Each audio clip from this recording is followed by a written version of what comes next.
او پر دغه 80,000 کسانو باندې یو چیغه وکړه او په لوړ اواز په یو ډېر هیبتناک اواز یې دوی ټولو ته وویل چې موتو، تاسې ټول مړه سئ.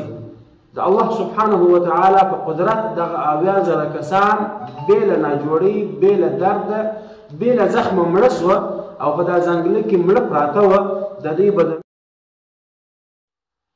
الحمد لله رب العالمين والصلاة والسلام على أشرف الأنبياء والمرسلين، أما بعد. السلام عليكم ورحمة الله وبركاته. قدرمنو لیدونکو او اوریدونکو، نن موږ د حضرت حزقیل علیه السلام او د هغه د قوم قصه بیانوو چې الله سبحانه وتعالی په سورة البقره کې په دغه آیات کې بیان کړی ده. ألم تر إلى الذين خرجوا من ديارهم وهم ألوف حذر الموت فقال لهم الله موتوا ثم أحياهم إن الله لذو فضل على الناس ولكن أكثر الناس لا يشكرون.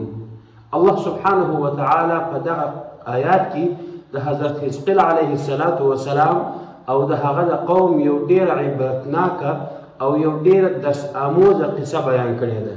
حضرت حزقیل علیه السلام د حضرت موسی علیه السلام دریم خلیفه و او الله سبحانه وتعالی د حضرت موسی علیه السلام وروسته دته نبوت او پیغمبري ورکړې وه. کله چې حضرت موسی علیه السلام د دې دنیا سره رخصت سو، د هغه وروسته د هغه اول خلیفه حضرت یوشع بن نون علیه السلام او د هغه وروسته بیا د هغه دوهم خلیفه هغه حضرت کالب بن یوحنا د حضرت موسی علیه السلام دوهم خلیفه و او دریم خلیفه د حضرت موسی علیه السلام هغه حضرت حزقیل علیه السلام چې د هغه بل نوم حضرت ذوالکفل علیه السلام دی. او حضرت ذوالکفل علیه السلام ځکه ورته وایي چې د 80 پیغمبرانو کفالت کړی و، 80 پیغمبران د یهودو سره خلاص کړي وه چې یهودو د هغو د قتل او د وژلو اراده کړې وه، خو هغه 80 پیغمبرانو ته الله سبحانه وتعالی نبیانو ته حضرت ذوالکفل علیه السلام پناه ورکړې وه او دوی یې د یهودو د قتل څخه خلاص کړي وه. الله سبحانه وتعالی د حضرت حزقیل علیه السلام قصه دا بیانوي چې یو وخت د حضرت حزقیل علیه السلام پر ښار باندې د هغه پر ملک باندې یو طاعون او یو وبا راغله چې د هغه وبا او طاعون څخه ډېر انسانان مړه شوه. په دغه ښار کې څه کسانو اراده وکړه چې تقریبا دغه کسان الله سبحانه وتعالی په زرهاو بیان کړي دي او مفسرینو لیکلي دي چې دا تقریبا 80,000 کسان وه. دغه 80,000 کسان د طاعون او وبا د بیلې سره د مرګ د بیلې سره د دې ښار سره راووته او یو ځنګله ته ولاړه. کله چې دوی هغه ځنګله ته ولاړه، الله سبحانه وتعالی د دوی د دغه کار سره ناراضه سو او الله سبحانه وتعالی دوی ته په قهر سو او الله سبحانه وتعالی دوی ته دوې ملایکې راواستولې.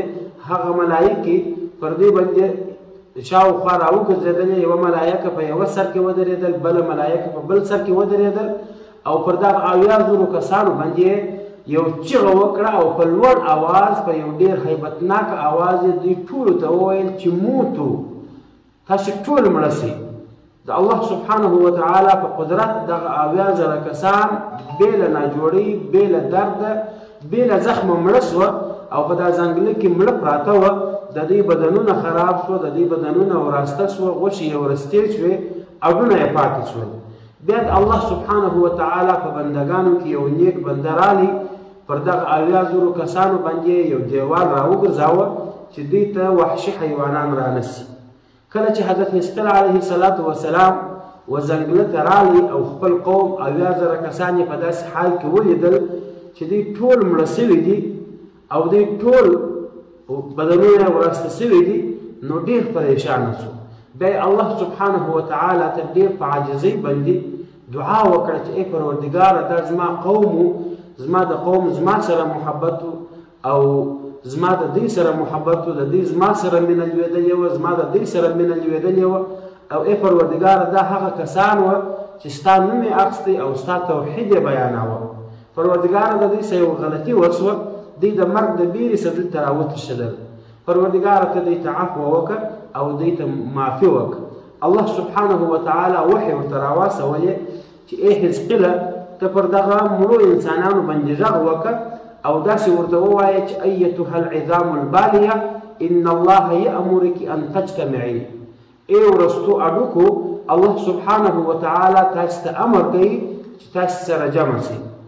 د الله سبحانه وتعالی په قدرت باندې د هر انسان اډونه خپل سره جمع شول، خپل یو د بل سره واغوستل شول.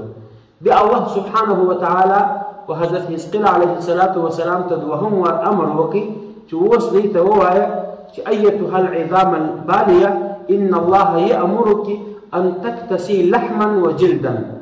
ای ورستو اډوکو الله سبحانه وتعالی تاسو ته امر کوي چې تاسو په خپلو ځانو باندې غوښې واغوندئ او په خپلو ځانو باندې پوستونه واغوندئ. د دې وروسته د الله په قدرت باندې په دغه اډو باندې غوښې واغوستل شولې، پر دغه اډو باندې پوستونه راغله او د دوی څخه انسانان جوړ شول، جسدونه جوړ شول. اوس یوازې روح پاته و. بیا پروردګار حضرت حزقیل علیه السلام ته امر وکړي چې ته پر دوی غږ وکړه چې ایتها الارواح ان الله یأمرک ان ترجع كل روح الى الجسد الذي كانت تعمره. ای ارواحانو الله سبحانه وتعالی تاسو ته امر کوي چې تاسو هر روح وخپل وجود ته ورولوېږئ. بیا هر روح هر جسد ته هر بدن ته د هر انسان بدن ته د هغه روح وردننه سو او د هغو څخه ژوندي انسانان جوړ شول او دوی ټولو چې کله دوی وجود ته روح وردننه سو ټولو دا ویل سبحانك لا اله الا انت. الله سبحانه وتعالی دغه اویا زره مړي دوهم وار راژوندي کړل. الله سبحانه وتعالی دې ته دوهم وار حیات ورکړي. شرعي مسله دا ده چې په کوم ملک او کوم ښار کې طاعون او وبا راسي نو مسلمانانو ته دا پکار ده که کوم انسان د دې ښار څخه د باندې هغه باید دا ښار ته دننه ورنسي، او که کوم انسانان په ښار کې دننه یي په کوم ښار کې چې وبا او طاعون راغلی دي هغه ته باید د هغه ښار څخه باید څوک د باندې ونه وځي. د حضرت عمر فاروق رضی الله عنه په زمانه کې یو وار په ملک شام کې ډېر خطرناکه طاعون راغی چې د هغه طاعون نوم عمواس و. او بیا دغه عمواس یې ځکه ورته وایي چې اول وار دا په یو کلي کې د طاعون راغلی، د هغه کلي و د هغه علاقې نوم عمواس و. بیا د هغه کلي څخه دا طاعون خپور سو په ټوله شام کې. حضرت عمر فاروق رضی الله عنه د شام د سفر اراده کړې وه او د شام و سرحد ته ورجندې سوی و. د شام سرحد تبوک ته نږدې یو علاقه وه د سراغ په نامه. حضرت عمر فاروق رضی الله عنه په دغه علاقه کې و چې حال ورته راغلی چې په شام کې یو ډېر خطرناکه طاعون راغلی دی. حضرت عمر فاروق رضی الله عنه د خپلو ملګرو سره مشوره وکړه چې شام ته ورننوځو که واپس ځو، او تاسو د رسول الله صلی الله علیه وسلم څخه په دې باره کې کومه خبره اورېدلې ده؟ کوم ملګري چې ورسره وه هغو د چا څه خبره په یاد نه وه. بیا د حضرت عبدالرحمن بن عوف رضی الله عنه څخه دې ته حال راورسېدی، هغه اطلاع ورته راواستول چې ما د پیغمبر علیه السلام څخه واورېدل چې ان رسول الله صلی الله علیه وسلم ذکر الوجع. پیغمبر علیه السلام د طاعون ذکر وکړي. فقال هغه وفرمایل چې رجز و عذاب، طاعون د الله سبحانه وتعالی یو عذاب دی عذب به الامم، پروردگار په دغه باندې و امتو ته عذاب ورکوي. ثم بقي منه بقيه، بیا د دغه طاعون څخه یو حصه پاتې شول. فيذهب المره، دغه طاعون یو وخت راشي پر دنیا باندې، وياتي الاخرى، بل وارې پروردگار پورته کې ولاړ شي. فمن سمع به بأرض، کچا واورېدل چې په یو ښار کې طاعون راغلی دی، فلا يقدمن علیه، هغه انسان دی و هغه ښار ته نه ورننوځي. ومن كان بأرض وقع بها، او که څوک یو په یو ښار کې و او په هغه ښار کې طاعون راغلی، فلا يخرج فرارا منه، هغه انسان دی د دې ښار څخه نه وځي. نو الله سبحانه وتعالی او شرعي مسله دا ده چې په کوم ښار کې طاعون راسي، کوم انسانان چې په هغه ښار کې هغه د هغه ښار څخه د وتلو کوشش نه کوي، او کوم انسانان چې د ښار څخه دننه د باندې هغه د دې ښار ته د دننه راتلو کوشش نه کوي.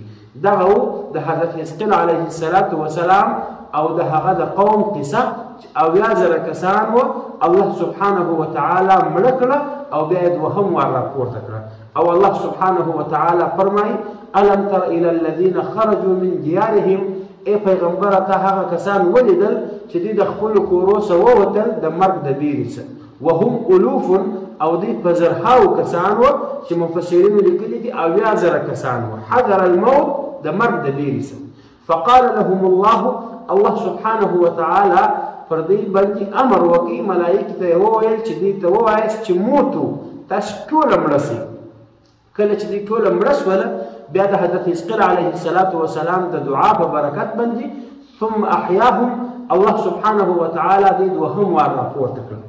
ان الله لذو فضل على الناس، بلا شک الله سبحانه وتعالى ډیر مهرباني او فضل کولو والا دی پر انسانانو باندې، ولكن اکثر الناس لا يشكرون، مگر اکثر انسانان د الله سبحانه وتعالى شکر نه ادا کوي. واخر دعوانا ان الحمد لله رب العالمين.